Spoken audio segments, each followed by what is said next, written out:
आज तर दुपारच्या बकऱ्या कधी गेल्या होत्या मला काहीच माहीत नाही, कारण का डोकं एवढं दुखत होतं मला का लय. मग मस्त असं जेवण केलं आणि अंग टाकलं ना, अशी झोप लागली ना का डायरेक्ट 4 वाजताच जाग आली. तर मग आईनं चहा बनवला. आईले वाटलं पोरीची तब्येत लयच खराब आहे वाटते, मस्त असा गवती चहा टाकून चहा बनवला होता आईनं. तर मग आता पसारा आवरायचा होता मला घरातला, आणि बाहेरची झाडझुडही करायची होती. तर मस्त असा पसारा आवरून घेतला, चटई उचत्या आपल्या सगळं आवरून घेतलं. आणि म्हणजे माई काही दुखलं ना काही एवढं माझी वार येते का, पाण्याची बॉटल, ग्लिसरीनची बॉटल, सगळा पसारा त्याच्याच जागावर होता, तो काही उचललाच नव्हता मी. आता मग मस्त अशा बकऱ्या आल्या आणि बकऱ्याला पाणी पाजून घेतलं आणि सगळ्याने वाढ केला, पण पाणी कोणीच नाही पेलं. तर मग आता आईनं दुपारी चहा ठेवला होता 4 वाजता ना, आता दादा आल्यावर दादाला चहा ठेवला. आता कितीक चहा प्यावा, मला बी चहा ठेवला होता. तर मग मस्त असं मी हातपाय धुवून घेतले, कपडे घरात आणले. आता कपड्याच्या घड्या करायच्या होत्या मला. तर मग विचार आला की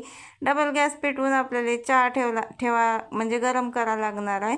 तर म्हटलं पहिले चहा घेतो पिऊन. चहा प्यायला बसली ना, आता गॅसचं महत्त्व काय सांगू तुम्हाला. या काळात तर गॅस भेटणं मुश्किल आहे. आता हात संपल्यावर मला भेटते का नाही भेटत. मस्त अशा कपड्याच्या घड्या करून घेतल्या मग म्या.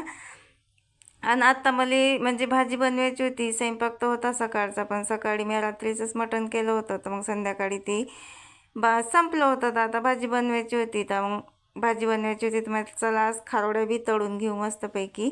चुलीजवळ बसलं असतं, मस्त असं तेल गरम केलं आणि झिंग्याची चटणी करायसाठी कांदा बी कापून घेतला होता.